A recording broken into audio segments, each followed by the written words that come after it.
Hi everyone, very good morning. मैं Ashwin. Synonyms और antonyms के लेक्चर नंबर 4 में आप सभी का वेलकम है। इससे पहले की 3 वीडियोस जो हैं वो सारे स्टूडेंट्स को डेमो सेशंस के रूप में प्रोवाइड करा दिए गए हैं, ताकि स्टूडेंट जो भी इस बैच को ज्वाइन करना चाहते हैं उन्हें ये आइडिया मिल जाए कि इस बैच को ज्वाइन करने में क्या क्या ऑफर किया जाएगा, क्या क्या बेनिफिट्स होंगे और कैसा कंटेंट होगा आगे से। लेकिन सारे के सारे वीडियो सिर्फ उन स्टूडेंट्स को ऑफर किए जाएंगे जिन्होंने एडमिशन ले रखा होगा। मतलब आप जैसे स्टूडेंट्स को ऑफर किया जाएगा जिन लोगों का एडमिशन इस बैच में है। देखिए, इस बैच को ज्वाइन करने की भी कोई डेट नहीं है और ना ही इस बैच की कोई एक्सपायरी डेट है। कोई भी स्टूडेंट इस बैच को जब चाहे तब ज्वाइन कर सकता है। जैसे आपने आज ज्वाइन किया तो आपको एक साथ में 4 से 5 वीडियो सेशंस मिल जाएंगे। कोई स्टूडेंट अगर इसे महीने भर बाद ज्वाइन करेगा तो एक ही साथ में उसको 25 टू 30 सेशंस पहले से ही मिल जाएंगे। तो ये है, और इसका कोई एक्सपायरी डेट नहीं है, आप जब चाहें तब इसे देख सकते हैं। और हर वीडियो सेशन का फाइल साइज भी बहुत छोटा है। हद से हद 150 MB की एक फाइल है, तो आप 2 से 3 बार भी इसे देखेंगे तो कोई ज़्यादा डेटा कंज्यूम नहीं होगा, उल्टा आपको बेनिफिट ही बहुत सारा होगा। हर वीडियो सेशन का पीडीएफ डॉक्यूमेंट, साथ ही साथ उसकी आंसर की भी आपको स्टडी मटेरियल में प्रोवाइड करा दी जाती है, वहाँ से उसे भी देख लिया करें। मैं सजेस्ट करूँगा कि आप किसी भी वीडियो को देखने से पहले जो स्टडी मटेरियल में फाइल होती है उसको पहले एक्सेस करें, साथ ही साथ आंसर की से अपने आंसर को भी मैच करें। फिर देखें कि आपको ऑलरेडी कितना आता है, आप ऑलरेडी कितना अच्छा समझ रहे हैं। फिर इस लेक्चर के माध्यम से, इस वीडियो सेशन के माध्यम से अपने कॉन्सेप्ट को और स्ट्रॉन्ग कर सकते हैं। ठीक है, चलिए इस बैच को स्टार्ट करते हैं, इस सेशन को स्टार्ट करते हैं। पहला वर्ड है फॉरसेक। क्या आपको मालूम है कि फॉरसेक का क्या मीनिंग होता है? मैं बताता हूँ। सर, फॉरसेक का मतलब होता है छोड़ देना, त्याग देना, जिसको कहा जा सकता है। फॉरसेक का मतलब त्याग देना, छोड़ देना, जिसे आप सरल शब्दों में लीव बोल सकते हैं। आप चाहें तो गिव अप भी बोल सकते हैं और अबैंडन भी कह सकते हैं। ठीक है। और एक फ्रेज होती है, leave somebody in the lurch, जिसका मतलब होता है किसी को मुसीबत में त्याग देना, है ना। किसी को ऐसे समय में छोड़ देना जिस वक्त आप उसको आपकी सबसे ज्यादा जरूरत। तो फॉरसेक मतलब किसी का साथ छोड़ देना, गिव अप कर देना, ईल्ड कर देना, अबैंडन कर देना। ऑप्शंस देखते हैं। पहला ऑप्शन ही अबैंडन है, आंसर इसका क्या हो जाता है? अबैंडन। कंसीड करने का मतलब होता है से यस, हाँ बोलना। कंसीड करने का मतलब है अग्री करना, जिसको कहा जा सकता है। हाँ, लेकिन ये याद रखें कि कंसीड का तरीका क्या होता है। कंसीड वर्ड तब यूज किया जाता है जब पहले कोई बार बार मना करता रहता है, फिर जब चारों तरफ से वो प्रेशराइज किया जाता है तब वो हाँ बोले, या उसे जब लगे कि उसकी गलती है तब वो हाँ करे। जैसे फैक्ट्रीज और वर्कर्स यूनियन के केस में हमेशा कंसीड वर्ड का यूज किया जाएगा। कैसे? वर्कर्स यूनियन की कोई अपनी डिमांड हुई, फैक्ट्री ओनर्स जो हैं शुरू में तो वर्कर्स के उस प्रोटेस्ट को दबाना चाहेंगे, उनकी डिमांड्स को मना ही करते रहेंगे, नहीं आपकी डिमांड नहीं मानी जा सकती, नहीं मानी जा सकती। लेकिन एक समय के बाद जब उन्हें लगेगा कि वर्कर्स अगर लंबे समय तक स्ट्राइक पे रहे तो प्रोडक्शन बहुत ज़्यादा सफ़र करेगा, तो फिर बाद में वो हाँ करेंगे। जब आप पहले मना करते रहें बार-बार और बाद में फिर आपको लगे दैट यू वर रॉन्ग, आपकी गलती थी, तो फिर आप हाँ बोलें। This is called to concede. इसे आप कन्फेस भी कह सकते हैं, अग्री करना, एक्सीड करना, है ना। कंसीड करना, एक्सीड करना, असेंट हो सकता है, और गिव योर कंसेंट भी हो सकता है। एनओडी नॉड एक वर्ड है, वो भी हो सकता है। डिस इंटीग्रेट का मतलब अलग अलग कर देना, क्योंकि इंटीग्रेट मतलब मिलाना होता है। इंटीग्रेट मतलब अखंड करना। इंटीग्रिटी एक वर्ड नहीं होता, अखंडता जिसको कहा जा सकता है। तो इंटीग्रेट, इंटीग्रेशन ऑफ थिंग्स, मतलब इंटीग्रेट करने का मतलब है मिला देना। जैसे अटल जी का सपना था नदियों का एकीकरण, नदियों का एकीकरण, इंटीग्रेशन ऑफ रिवर्स। मेरे किसी भी सेशन में मेरे दिए गए एग्जाम्पल को आप पॉलिटिकली इंस्पायर्ड या इन्फ्लुएंस्ड ना समझें। मैं सिर्फ आपको समझाने के लिए कुछ भी इस्तेमाल करता हूँ। इससे कम और इससे ज़्यादा मेरा कोई पर्पस नहीं होता। तो इन बातों का ध्यान रखें। तो इंटीग्रेशन मतलब एकीकरण हो गया, और डिसइंटीग्रेशन मतलब अलग-अलग कर देना। वो मैथमेटिकल टर्म भी है। तो डिसइंटीग्रेट मतलब क्या हो जाएगा? सेपरेट हो जाएगा। सेपरेट वर्ड की स्पेलिंग को याद रखिएगा, SEP के बाद ई नहीं आता, ए आता है, ठीक है? सेपरेट हो सकता है, सेग्रीगेट हो सकता है, और ये देखिए कितना बढ़िया वर्ड है, डिस इंटेंजल हो सकता है, अलग करना। इनकलकेट का मतलब है सीखना, लर्न करना जिसको कहा जा सकता है। अपने में एब्जॉर्ब करना, किसी ने आपको कुछ समझाया, आपने उसे तुरंत ग्रहण कर लिया, तो आपने इनकलकेट किया उसकी बातों को। तो यू लर्न, यू एब्जॉर्ब, ठीक है? एक वर्ड और होता है इम्बाइब, उसका भी यही मतलब होता है, सीखना, लर्न करना या फिर स्वयं में उतारना। तो इनकलकेट, आपको सही आंसर तो मिल गया। फॉरसेक का सही आंसर क्या है? त्याग देना, है ना? अब आगे बढ़ते हैं। अगला वर्ड आप देख सकते हैं इम्पिचुअस है, और इम्पिचुअस का मतलब क्या होता है? जल्दबाजी करना। इम्पिचुअस मतलब जो जल्दबाज है उसको कहा जा सकता है, जल्दबाज, जिसे आप हेस्टी बोल सकते हैं, इम्पल्सिव बोल सकते हैं, जो सडन हो एक तरीके से, एकाएक रैंडम हो जो एक तरीके से, जो चीजें, जब कोई व्यक्ति किसी काम को पूरी प्लानिंग से ना करे, एकाएक आवेश में आकर, भाव में आकर, गुस्से में आकर फट से कोई डिसीजन ले ले, ऐसे व्यक्तियों को इम्पेचुअस नेचर का व्यक्ति कहा जाता है। ऐसे लोग हेस्टी होते हैं, ऐसे लोग इम्पल्सिव भी होते हैं। ऑप्शन देखते हैं। ऑप्शन में जो लास्ट ऑप्शन है हेस्टी, वो इसका सही आंसर है। हेस्टी का मतलब ही क्या हुआ? जल्दबाज होना। एक फ्रेज है, मैं आपको बता देता हूँ, मेक हेस्ट, याद रखिएगा। कभी भी किसी भी सेंटेंस में जब हेस्ट नाउन का यूज किया जाता है तो उसके पहले वर्ब के रूप में मेक वर्ब आती है। जैसे कोई कहता नहीं जल्दी करो, जल्दी करो, तो मेक हेस्ट।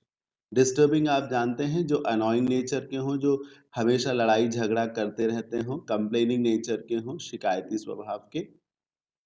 इम्पायस, आपको मालूम है पायस का मतलब होता है एक तरीके से पवित्र। पायस का मतलब होता है पवित्र। तो जो पवित्र नहीं है वो इम्पायस हो गया, क्योंकि पायस का ऑपोजिट तो हो जाएगा ना इम्पायस, तो जो अपवित्र है, यानी कि जो पवित्र नहीं है, जिसमें खामियां हो सकती हैं, उसको कहा जा सकता है इम्पायस, जिसे प्रोफेन भी कहा जा सकता है, जिसे प्रोफेन भी कहा जा सकता है। तो इम्पायस मतलब जो अपवित्र है, जो सैक्रेड नहीं है, जो होली नहीं है, बल्कि अनहोली है एक तरीके से, उसको इम्पायस बोलते हैं। इम्प्रेसिव तो आप सब जानते ही हैं, इम्प्रेसिव होने का मतलब क्या है? कि जो चीज आपको बहुत अच्छी लगे वो इम्प्रेसिव है। तो इम्पिचुअस जल्दबाज, उसका सही सिनोनिम क्या हुआ? हेस्टी। चलिए आगे बढ़ते हैं। अगला वर्ड है इवेट। इवेट का भी आपको सिनोनिम ही पता करना है। इवेट करने का मतलब है बचकर भागना। इवेट करने का क्या मतलब होता है? बचकर भागना, मतलब बचने की कोशिश करना। हाँ, जैसे अवॉइड करना जिसको कहा जा सकता है, जब कोई इवेट कर रहा है रिस्पॉन्सिबिलिटीज को, हाँ, कर्तव्यों को जब कोई इवेट कर रहा हो, तो वो अवॉइड कर रहा हो, एस्केप करने की कोशिश करना चाहता हो। इवेट करने का मतलब यही है।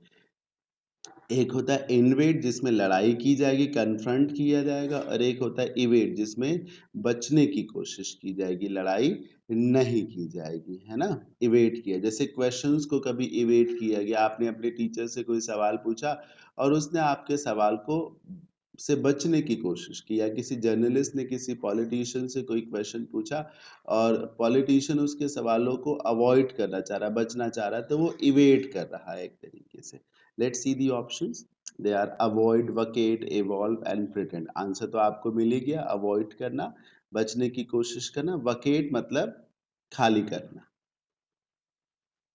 खाली करना, इनफैक्ट कराना, वकेट कराना कोई किसी चीज को। वकेट वैक से बना, वैक एक रूट वर्ड है जिसका मतलब ही होता है empty. Vac is a root word जिसका मतलब ही होता है एम्प्टी। इसी वैक से वैकेंट बनता है, वैकेंसी बनता है, वकेशन बनता है, और वकेट भी बनता है। वैक्यूम भी बनता है, वैक्यूवस भी बनता है, वैक्यूटी भी बनता है, और इवैक्यूएट भी बनता है। चीजों का इवॉल्व करना मतलब उनका डेवलप करना, ये साइंस का टर्म है, बायोलॉजी का टर्म है। ग्रो करना, इवोल्यूशन होता है, इवॉल्व जब चीजें करती हैं तो धीरे धीरे वो ग्रो करती हैं, फ्लरिश करती हैं, डेवलप करती हैं, तो विकास करना। प्रिटेंड आप जानते हैं, बहाना बनाना।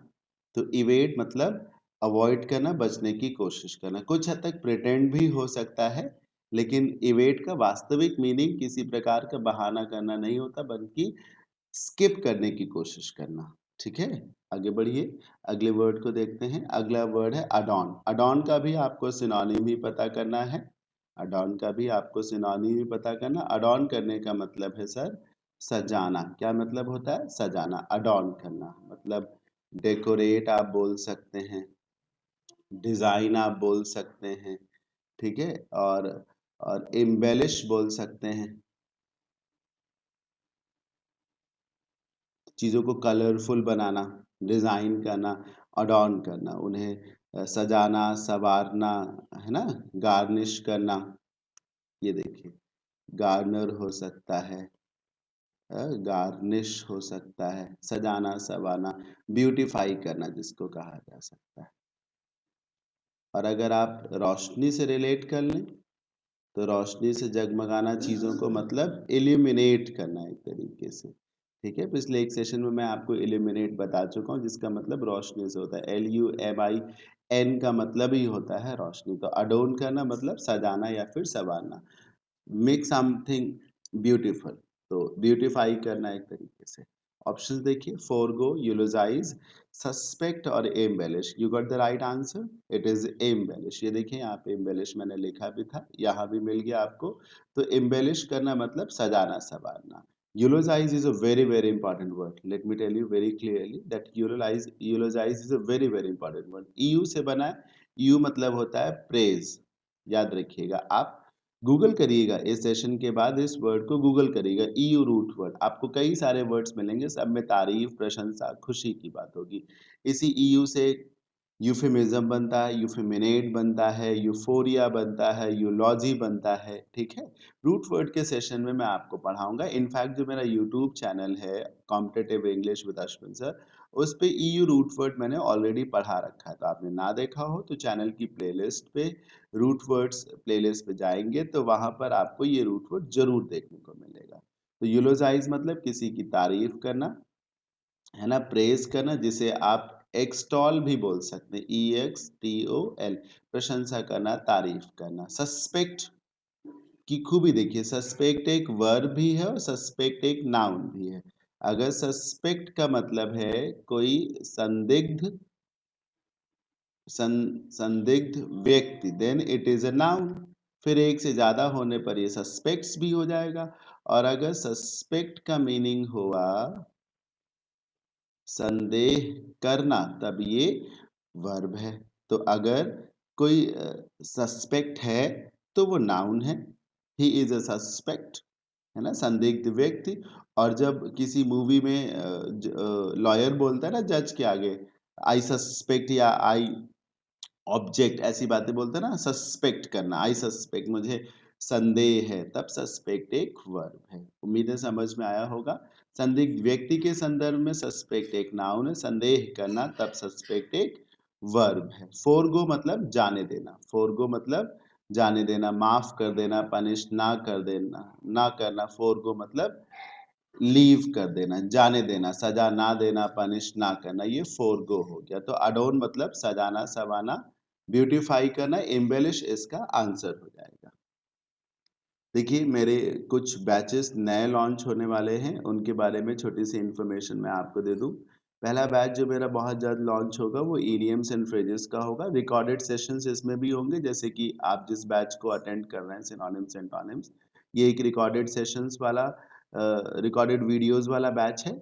वैसे ही ईडीएम्स एंड फ्रेजेस भी एक रिकॉर्डेड वीडियोज़ वाला बैच होगा। तकरीबन इसमें आपको 1000 या उससे ज़्यादा इडियम्स एंड फ्रेजेस कराए जाएंगे। फी नॉट डिसाइडेड येट, ठीक है। और वैसे तो फी जो है वो 300 और 400 के बीच में होगी फॉर टोटल कोर्स, और इसकी भी कोई वैलिडिटी नहीं होगी। तो ये भी एक लाइफ टाइम बैच होगा। आपने एक बार इसे बाई कर लिया तो ये हमेशा आपके साथ रहेगा। Fee, exact fee not decided yet, 300 और 400 के इर्द गिर्द ही होगी। Another batch that I am going to launch very soon is of one word substitutions. इसकी भी बहुत डिमांड है, वन वर्ड सब्स्टिट्यूशंस की भी। तो ये बैच भी बहुत जल्द लॉन्च होगा। और जिस बैच की सबसे ज़्यादा डिमांड आ रही है apart from idioms and phrases, it is of common errors. तो कॉमन एरर्स की बहुत डिमांड आ रही है, इस वजह से इसका भी बैच बहुत जल्द प्लान किया जा रहा है, ठीक है। जब प्लान हो जाएगा पॉसिबली इन अ वीक, तो आपको इसकी इंफॉर्मेशन जो है प्रोवाइड करा दी जाएगी, आप नोटिस बोर्ड पे देख सकेंगे। आगे बढ़ते हैं। अगला वर्ड है repose. Repose is a very very strong word. Politics में बहुत ज्यादा यूज होता है। पोज, पोज मतलब होता है क्या, एक तरीके से देखना, पोज करना। पोज मतलब रखना भी होता है। तो रिपोज फिर से रख देना। रिपोज मतलब फिर से रख देना। देखिए, रिपोज का इस्तेमाल इस तरीके से होता है, भरोसा दिखाना। लेकिन कैसे, पुनः भरोसा दिखाना, ठीक है। रीपोज, किसी में ट्रस्ट आपने रखा था और फिर से उस ट्रस्ट को बनाए रखा, तो पुनः भरोसा दिखाना। एज आई टोल्ड यू कि रिपोज को पॉलिटिक्स में बहुत ज्यादा यूज किया जाता है। तो कैसे, जब कोई पार्टी सत्ता में आती है, when a party forms a government, ठीक है, जब कोई पार्टी सरकार बनाती है और 5 साल के बाद फिर से वो सरकार बनाती है, तो कहा जाता है कि लोगों ने अपना फेथ रिपोज किया है in that party. People have reposed their faith in the party. People have reposed their faith in the party. जैसे अभी 2019 में जब आप लोगों ने, हमने, आपने सब ने बीजेपी को फिर से रूलिंग पार्टी बनाया, तो प्राइम मिनिस्टर महोदय ने एक संदेश जारी करके देशवासियों को थैंक यू बोला था। और उस संदेश में उन्होंने साफ-साफ लिखा था, I thank the people of this country for reposing faith in our party. I repeat, उन्होंने लिखा था, I thank the people of this country for reposing the faith in our party. तो ये रिपोज है, पुनः भरोसा दिखाना।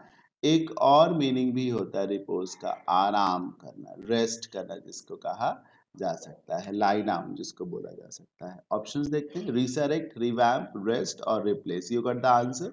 आंसर क्या होगा, रेस्ट होगा, आराम करना। रिप्लेस तो आप जानते हैं, किसी की जगह पे किसी और को ले आना। ये जो दोनों वर्ड्स हैं, रिसरेक्ट और रिवैम्प, इन दोनों का मतलब होता है नई जान डाल देना। नई जान डाल देना, ठीक है। एक सेकेंड वेट करिए, मैं अभी लिख रहा। नई जान डाल देना, रिवैम्प करना, रीसरेक्ट करना, फिर से शुरू करना। रीसरेक्शन का मतलब है फिर से शुरू करना, तो रीस्टार्ट करना चीजों को। तो रीस्टार्ट करने का क्या मतलब है, कोई फैक्ट्री है बंद पड़ी है, उसे रीसरेक्ट किया जाए तो नई जान डाल दी जा रही है, उसे फिर से शुरू किया जा रहा है। जैसे रीसरेक्शन ऑफ इकोनॉमिक एक्टिविटी, जैसे बहुत समय तक इकोनॉमिक एक्टिविटीज बंद पड़ी हुई थी, उन्हें फिर से शुरू किया गया, तो रीसरेक्ट किया गया। ऐसे रिवैम्प भी होता है, चीजें जो जर्जर हालत में हो गई हो उनको रिवैम्प कर दिया जाए। ग्रोथ को रिवैम्प किया जाता है, ठीक है। किसी कंपनी में बहुत ज़्यादा डाउनफॉल हो गया हो, नुकसान हो गया हो, उसको फिर से मजबूती देना, उसे रिवैम्प करना कहा जाता है। तो रिपोज मतलब भरोसा दिखाना या फिर आराम करना, उसका सही सिनोनिम है रेस्ट। आगे बढ़ते हैं और अगले वर्ड को देखते हैं। अगला वर्ड है डेफर, और आपको सर डेफर का एंटोनिम पता करना है। इंस्ट्रक्शन को बहुत ध्यान से देखना बहुत जरूरी है। डेफर का मतलब होता है सर टालना। क्या डेफर का मतलब होता है, टालना मतलब पोस्टपोन करना, आगे के लिए उसको खिसकाना, टालना जिसको कहा जा सकता है, पोस्टपोन करना, डिले करना जिसको बोला जा सकता है, पोस्टपोन करना या फिर डिले करना। हाँ, देखिए तो डेफर का क्या मीनिंग मैंने आपको बताया, चीज़ों को पोस्टपोन करना, डिले कर देना, आगे के लिए खिसका देना, है ना? तो क्या आंसर्स हो सकते हैं? ऑप्शन देखते हैं।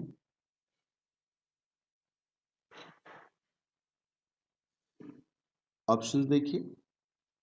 पहला ऑप्शन है पोस्टपोन, यही इसका सही आंसर हो सकता था अगर आपको सिनोनिम चाहिए होता, लेकिन चूंकि आपको एंटोनिम चाहिए तो वो वर्ड चाहिए ना जिसमें चीज़ों को आगे के लिए टालने के बजाय, उसे पोस्टपोन करने के बजाय अगर प्रीपोन किया जाए तो उसका सही आंसर हो सकता है। चीज़ों को आगे खिसकाने के बजाय पहले किया जाए तो एक्सपेडाइट हो जाएगा। एक्सपेडाइट का मतलब ही होता है सर चीज़ों को फास्टेन करना, तेजी लाना, उन्हें कम समय में करके दिखाना। जैसे फास्ट ट्रैक कोर्ट्स होते हैं, वो एक्सपेडाइट करने के लिए होते हैं किसी भी केस को।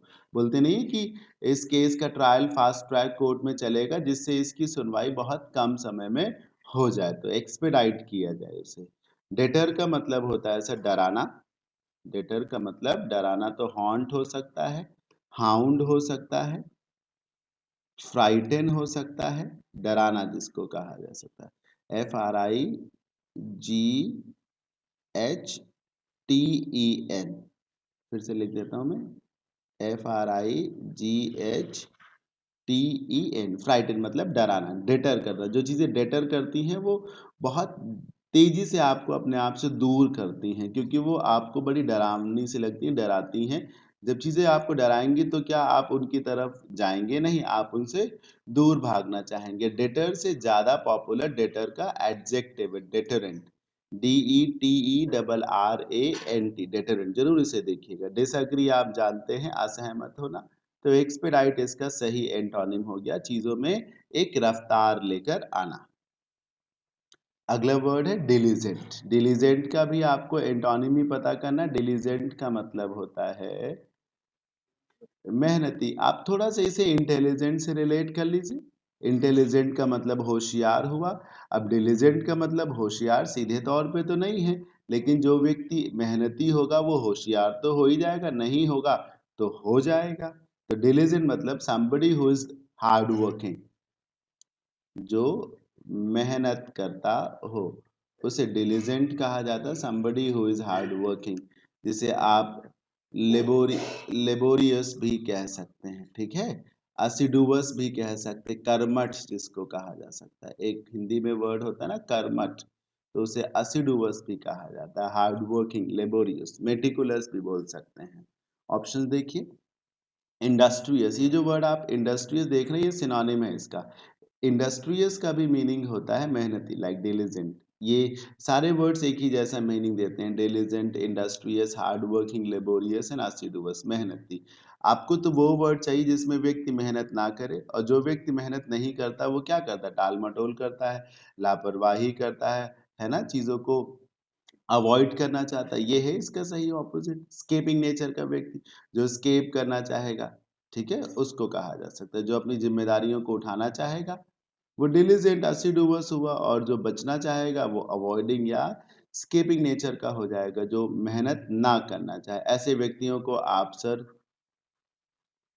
इंडोलेंट भी बोल सकते हैं, आलसी, स्लगिश भी कह सकते हैं, लैंग्विड भी कह सकते हैं, ठीक है, लापरवाही करने वाला व्यक्ति, केयरलेस भी बोल सकते हैं, अवॉइडिंग नेचर के।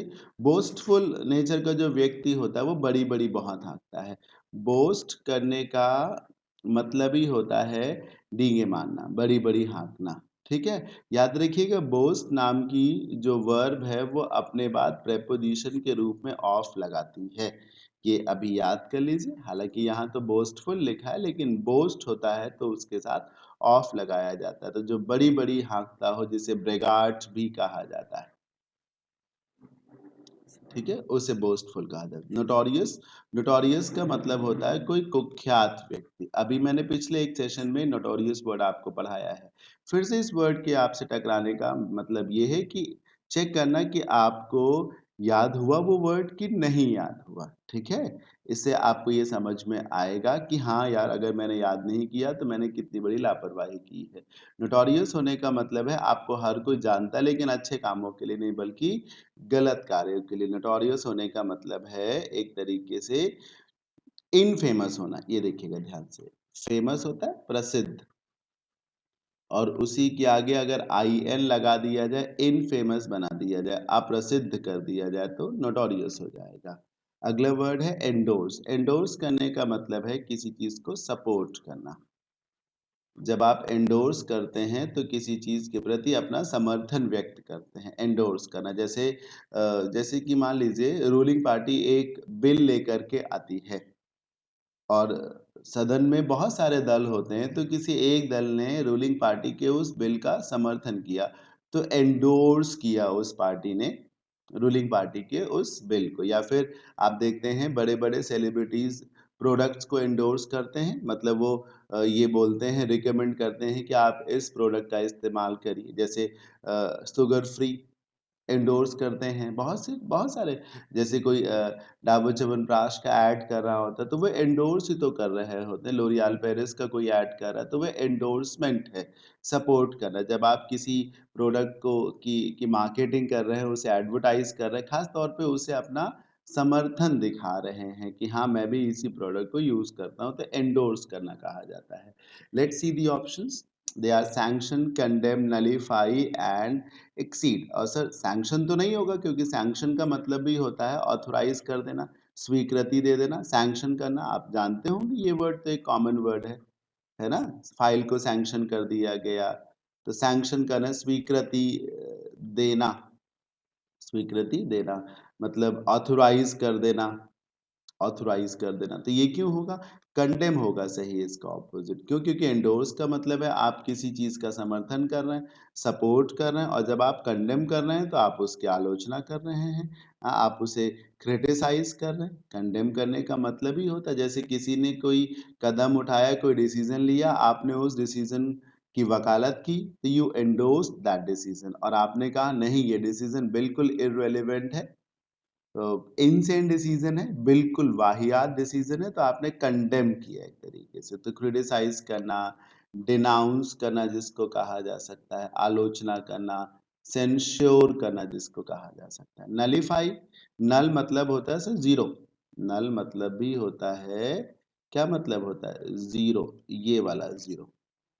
नल मतलब ही जीरो होता है। अगर आपने कंप्यूटर पढ़ा हो तो कंप्यूटर में नल पॉइंटर एक्सेप्शन की एक एरर आती है, जहां पर मतलब कोई पैरामीटर पास नहीं किया गया, जीरो। तो चीजों को नलीफाई कर देने का मतलब होता है सर निष्क्रिय बना देना, निष्क्रिय बना देना, जिसे डेसिमेट भी कहा जा सकता है। सबसे पहले सेशन में मैंने आपको हाँ, सबसे पहला वर्ड डेसिमेट ही पढ़ाया है।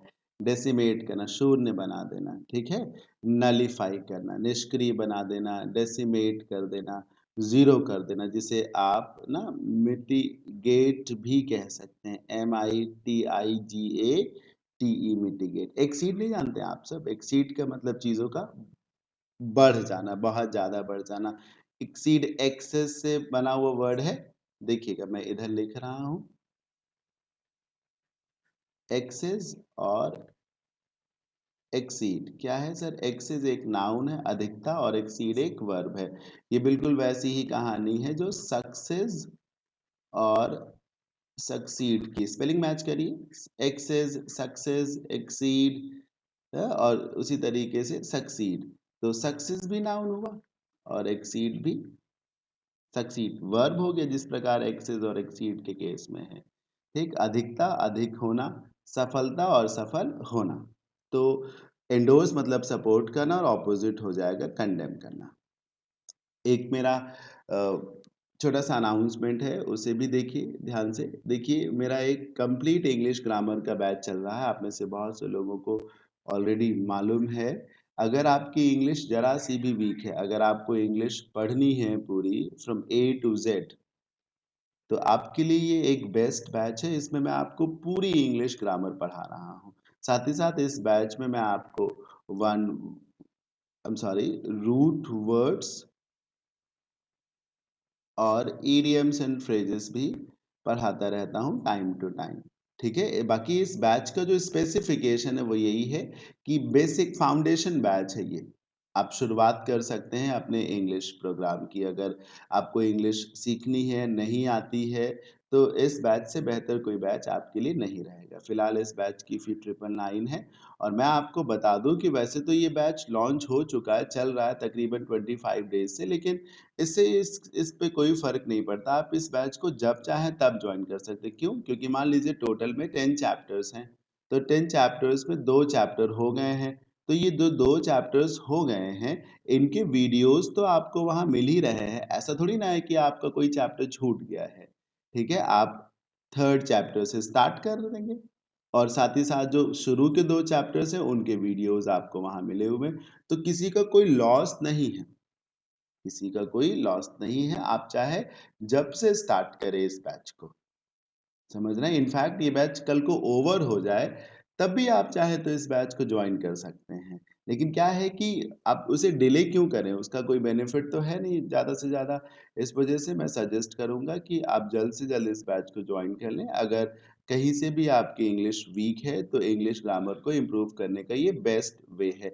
लाइव बैच है, मोस्ट ऑफ द क्लासेस इसमें लाइव हैं। हर चैप्टर के ओवर होने पर असाइनमेंट है। ठीक है? हाँ, हर चैप्टर के ओवर होने पर एक शीट है जिसे सॉल्व कराया जाता है, ताकि आप जान सकें कि पेपर में क्वेश्चंस कैसे आते हैं। कोई भी चैप्टर इसमें स्किप नहीं किया जाएगा। मैंने कहा ना, ए टू जेड आपको पढ़ाया जाएगा, सिर्फ इतनी ही फी में। तो जरूर से जरूर ज्वाइन कर लें। आपके जो भी फ्रेंड्स हो उन्हें सजेस्ट कर दें। चलिए आगे बढ़ते हैं। और सेकेंड लास्ट वर्ड है मीगर। जो नवा वर्ड है मीगर। मीगर का मतलब होता है अल्प। क्या मतलब होता है? अल्प मतलब बहुत थोड़ा सा। जिसे आप स्मॉल बोल सकते हैं, शॉर्ट बोल सकते हैं, टीनी या टाइनी बोल सकते हैं। बहुत ही कम जिसे कहा जा सकता है, जिसे आप मात्रा में देखें तो स्कैंटी बोल सकते हैं। स्कैंटी बहुत कम जिसे आप कह सकते हैं। स्कार्स जिसको बोल सकते हैं। स्कार्स बहुत कम। सी स्कार्स से स्कार्सिटी बनता है। ऑप्शन देखिए, रैंसिड, एब्जेक्ट, स्कैंटी और प्लेंटीफुल। सो स्कैंटी तो इसके सिनोनिम में आ गया है ना, मैंने टिक कर दिया, लेकिन आप इसे आंसर ना समझें, ये इसका सिनोनिम है। आपको ऑपोजिट चाहिए। ऑपोजिट में वो वर्ड आना चाहिए जिसमें मात्रा बहुत ज्यादा हो, तो ये हो जाएगा सर प्लेंटीफुल। प्लेंटी का मत ये देखिए ना, प्लेंटी का मतलब क्या होता है? ज्यादा। तो प्लेंटीफुल मतलब बहुत ज्यादा ही तो हुआ प्लेंटीफुल। जिसे आप अबंडेंट बोल सकते हैं।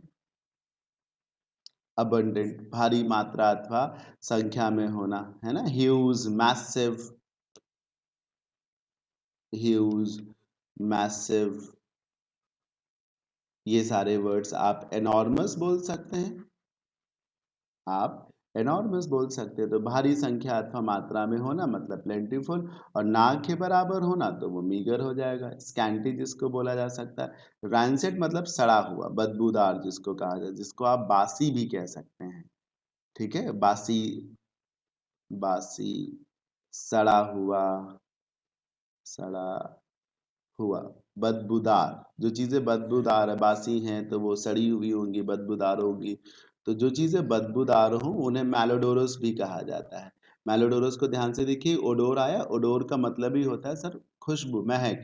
ओडोनिल एक प्रोडक्ट आता है बैड स्मेल को खत्म करने के लिए। मैलोडोरस, मैल मतलब बैड, तो जिसकी गंध खराब हो वो मैलोडोरस हो गया। जो बासी है उसे स्टेल भी कहा जाता है। जो खराब है, बासी है, सड़ा है, बदबूदार है, उसे सर ना प्यूट्रीफाइड भी कहा जाता है। प्यूट्रीफाइड, FIED होता है, माफ करिएगा, PUTREFIED, प्यूट्रीफाइड हो जाएगा। एब्जेक्ट मतलब बेहद खराब। रैंसेट को आप इसका सिनोनिम मान सकते हैं, हाँ, लेकिन इसमें सड़ा बदबूदार नहीं होता। एब्जेक्ट जो है वो परिस्थिति के लिए इस्तेमाल होता है। स्टैंडर्ड जिसका बहुत खराब हो उसको एब्जेक्ट बोला जाता है। ठीक है, जिस जो सब स्टैंडर्ड हो। एक होता है अच्छी क्वालिटी की चीजें स्टैंडर्ड, एक होता है बेकार क्वालिटी की चीजें सब स्टैंडर्ड जिसको कहा जा सकता है, जिसे आप ना अबिस्मल भी बोल सकते हैं, खराब, बेहद खराब। तो स्कैंटी भी हो गया, सारे वर्ड्स हो गए, होपफुली आप सबको समझ में भी आ गया होगा। और सिर्फ आप आंसर्स तक सीमित ना रहा करें, आप बाकी ऑप्शंस का भी मीनिंग जानने की कोशिश करें। सिर्फ मीगर और उसका एंटोनिम प्लेंटीफुल जानना आपका पर्पस नहीं है, वरना तो फिर सीधे मैं मीनिंग बताऊं और उसका ऑपोजिट एक दे दूं। फिर मैंने रैंसेड, एब्जेक्ट, स्कैंटी ये वर्ड्स क्यों रखे हैं? ताकि आप जान सके और भी वर्ड्स क्या होते हैं, उनका क्या मीनिंग होता है। लास्ट वर्ड है प्रैग्मेटिक। आज के सेशन का लास्ट वर्ड है प्रैग्मेटिक। प्रैग्मेटिक का मतलब है व्यवहारिक। व्यवहारिक होने का मतलब है प्रैक्टिकल। प्रैक्टिकल, रियलिस्टिक जिसको कहा जा सकता है, जेन्युइन, ओरिजिनल, ठीक है। जो एम्पैरिकल भी जिसको कहा जा सकता है, EMPIRICAL, एम्पैरिकल, व्यवहारिक, वास्तविक। प्रैग्मेटिक मतलब लगे कि कुछ जेन्युइन है, जैसे एक होता है ना हवा हवा में ही सारे काम हो रहे हैं, तो कहा जाए कि ये जो समस्या है इसका एक व्यवहारिक समाधान निकाले जाने की जरूरत है।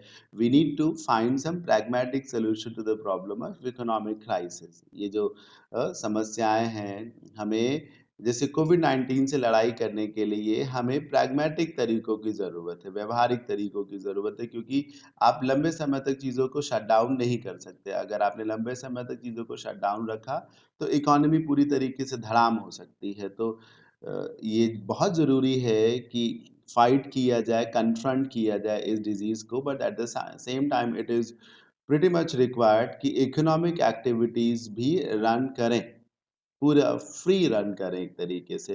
तो इस समस्या का समाधान जो है वो एक तरीके से आइडियलिस्टिक वे में नहीं निकाला जा सकता। We need to find some pragmatic ways to solve the issue of this global pandemic. चलिए, ऑप्शंस में रियलिस्टिक है, इरेशनल है, मैग्निफिसेंट और ब्लैंड है। सर रियलिस्टिक तो सिनोनिम हुआ इसका, इरेशनल ऑपोजिट हुआ।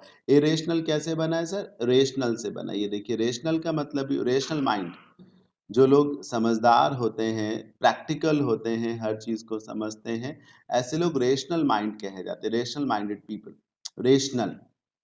और अगर कोई बिना हाथ पैर की बात कर रहा हो तो इरेशनल हो जाएगा। Such an irrational idea you're quoting, तो कितना बेकार का आइडिया आप दे रहे हैं। तो जो चीज एक तरीके से आइडियलिस्टिक हो सकती है, जिसे अमल में लाया जाना बड़ा मुश्किल हो सकता है, उसे इरेशनल बोलते हैं। मैग्निफिसेंट होने का मतलब है शानदार, शान। मैग्नी का मतलब ही होता है सब बड़ा, इसी से मैग्नीफाई बनता है, मैग्नानिमस बनता है, शानदार, आउटस्टैंडिंग, ब्रिलियंट जिसको कहा जा सकता है।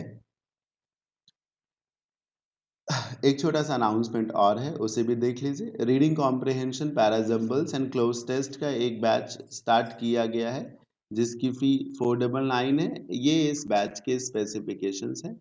100 प्लस वीडियोस मिलेंगे आपको, जिसमें जिसमें 100 रीडिंग कॉम्प्रिहेंशन होंगे, 150 से ज़्यादा क्लोज टेस्ट होंगे, 200 से ज़्यादा पैराजम्बल्स होंगे। लेटेस्ट एग्जाम पैटर्न पे बेस्ड होगा, द हिंदू न्यूज़पेपर पे बहुत ज़्यादा आधारित होगा। पीडीएफ हर सेशन का मिलेगा। फिलहाल इस बैच को ज्वाइन करने पर इस कोर्स की वैलिडिटी 1 ईयर है। आप जब से इसे बाई करेंगे तब से 1 साल तक आपको इस बैच में जो भी वीडियोस होंगे, 100 प्लस वीडियोस, आप आज से 1 साल आगे तक इसे अरेंज कर सकेंगे। फी अभी इसकी सिर्फ 499 है। बहुत ही बेहतरीन बैच है।